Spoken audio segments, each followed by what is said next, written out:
it looks like Labour is about to have a social media glow-up.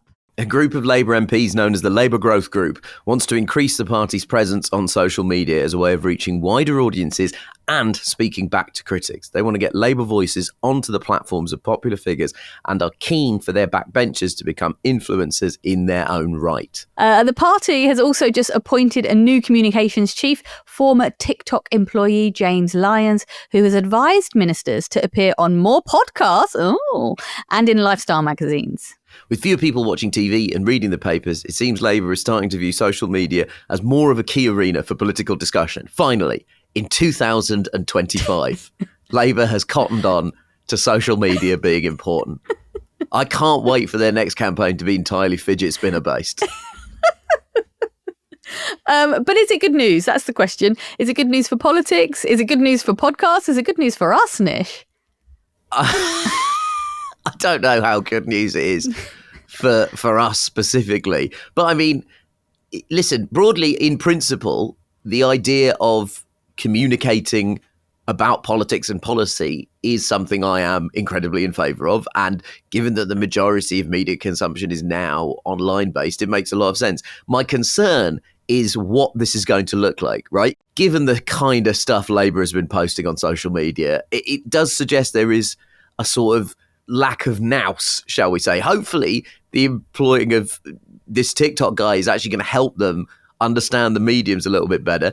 I mean, last week they shared a post boasting about the number of people that have been deported during this government, which sort of they made look like this sort of beautiful graphic design generated like risograph print, which is fine sort of aesthetically, but it's more the message that's the problem there, right? You really are polishing a turd on that instance. You know, if you're bragging about the number of people you've deported, it doesn't matter what your font game is like. The target audience for that is still probably going to be put off by it. I mean, that's the thin end of the wedge. There was the horrendous video that featured AI-generated animals, including a bulldog in a police uniform, a hare dressed as a nurse, and a bull construction worker, telling us all the ways that Labour was going to improve Britain. Social media users quickly flagged that the song used in the video with Portuguese lyrics used sexually explicit and misogynist language, and Labour have since apologised for the post and taken it down.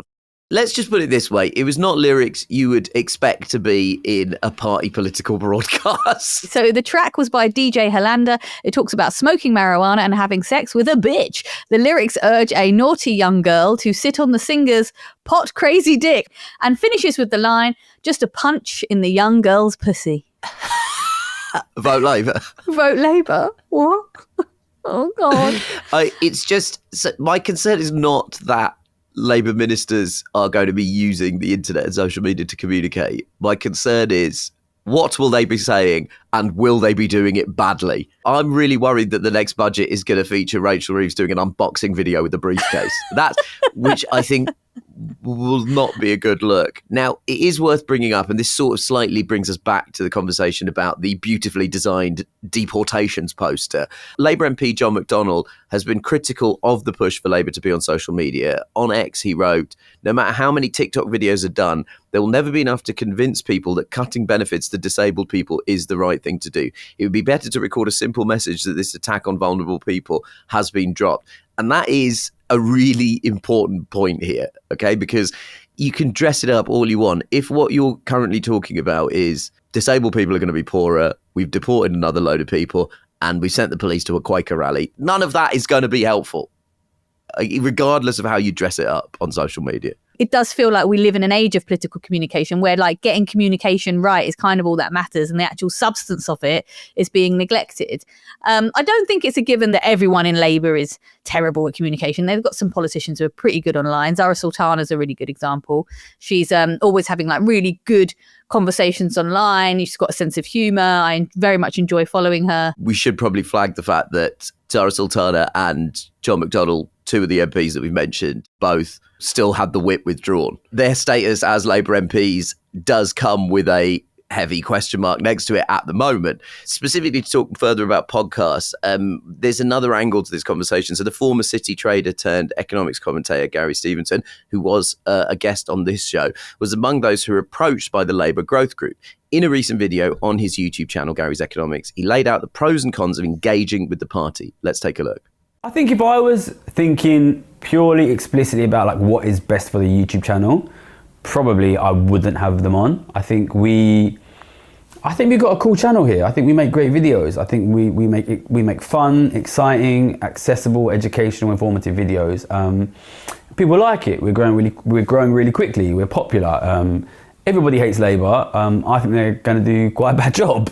Their brand is weak. It's kind of toxic. It's like purely from a growing the channel perspective, it seems like an unnecessary risk. But at the same time, I think, and I'm kind of a lone voice in this in our team, I think it's the right thing to do.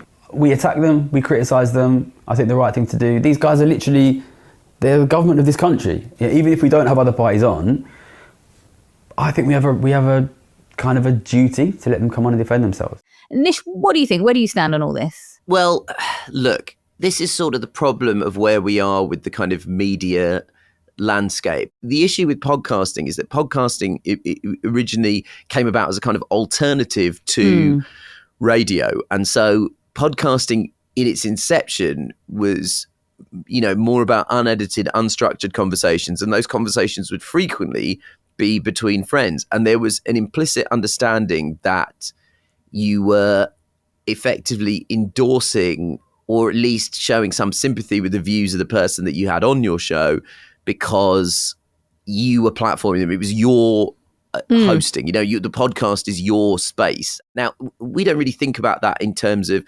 old media broadcasting organizations. I think the majority of people understand that CNN or the BBC are not endorsing the views of every single person that comes on there. And largely you can often tell that if by the tone of the questioning, there is this kind of obligation that proper journalists have to push for accountability. And, that's a somewhat idealized view of it. Loose principle, though, is that old media organizations were not endorsing people by having them on the show inherently, whereas podcasting, because it's seen as a cozier medium, there is an idea that it's always endorsing. Now, the problem is we're now in a media landscape where podcasting is just another facet of the wider media conversation rather than a specific and direct alternative to it. And I wonder if now it's time to start treating podcasts and podcasters with the same level of scrutiny that we treated the old media, and expecting them, if you have a guest on their show who has views that people might find abhorrent, do you have a kind of journalistic obligation to actually push back on this? Now, I've got to be honest with you, Gary Stevenson is exactly the sort of person I want to be interviewing Rachel Reeves about the Spring Statement. He worked in the city. He understands the mechanics of how it works. He is making thought out, rationalized arguments for things like wealth taxes and for things like tax increases for people earning the highest sums of money in the UK. For me personally, he's exactly the sort of person I want interviewing members of the Labour government. And I want him to do that with total freedom to ask whatever questions he wants to ask. Yeah, and I agree. And I think that, politics needs to go to the people, and that's where they are.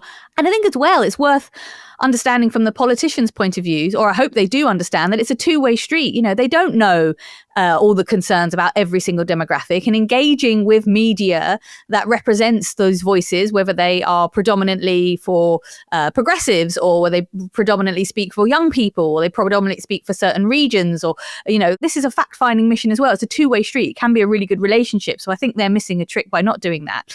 But the point I wanted to make was that podcasting was meant to be for alternative views because there was a reality that the mainstream press wouldn't allow certain views. I mean, I speak for myself. I think, I'm a progressive, I'm on the left. Even I have found myself going into traditional press and feeling like, okay, actually, I couldn't say a word here about like redistribution of wealth. You have to say it really quickly under your breath and hope that no one catches you. But I think it's really important now. We're no longer talking about a kind of cottage industry or a sort of, we're talking about a multi-million pound industry, and we're talking about people who are getting paid hundreds of millions of dollars every year, who have no regulation applied to them. But like you were saying earlier when you were talking about free speech, that like you can say whatever you want, but if it's putting people in danger, there's got to be consequences. Maybe it's not a total ban, but there's got to be some process in place, and at the minute there isn't.